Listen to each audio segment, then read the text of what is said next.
Chapter 100. Mike's heart broke as he looked into his nephew's terrified eyes. This is it, he thought. Oh God, I know it. After everything Craig suffered, this will send him right over the edge. It has to. The horrid sight was playing havoc with Mike's sanity, too. He couldn't imagine what it was doing to the kids. Oh God, sweet Jesus, poor Jeremy. Mike watched them weeping. He didn't have a clue what to do.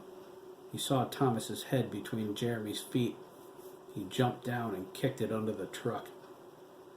The state troopers, Robert Bigelow, Kate Pierce, and a big rookie named Tyrone Johnson, blocked off Route 41 at Top Road and Legion Avenue, above and below the wreck, rerouting the traffic.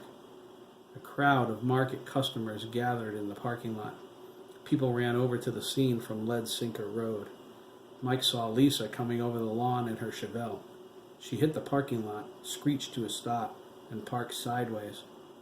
Mike called to her as she ran toward him, stopping her 10 yards from the Porsche. He told her to take over the store.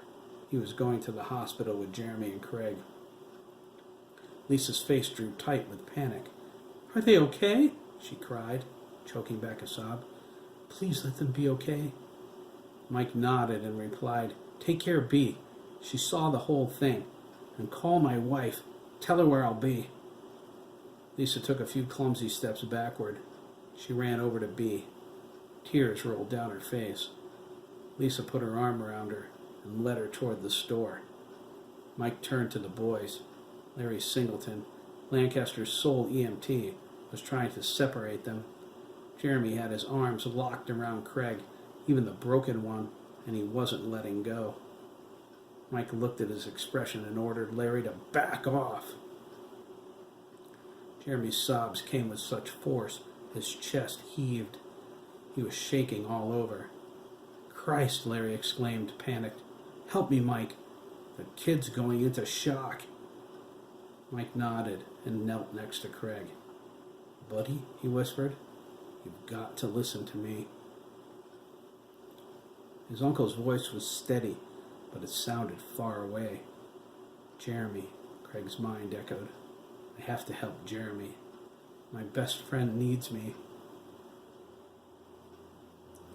Craig tried to stand. His knees shook and threatened to buckle. Jeremy locked onto him tighter. Craig helped him up, and they stood together. Jeremy was hunched over, his arms around Craig's waist, his face buried in his side. His mangled arm bled down the back of Craig's cutoffs.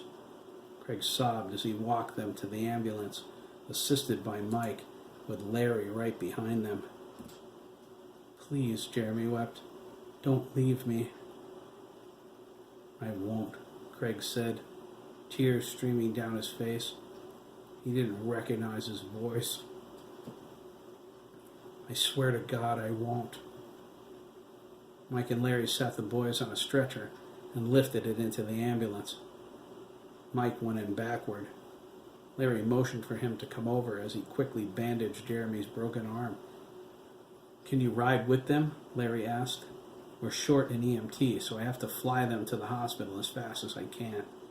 I need you to keep pressure on the kid's arm to try and slow the bleeding." "Try and stop me," Mike replied.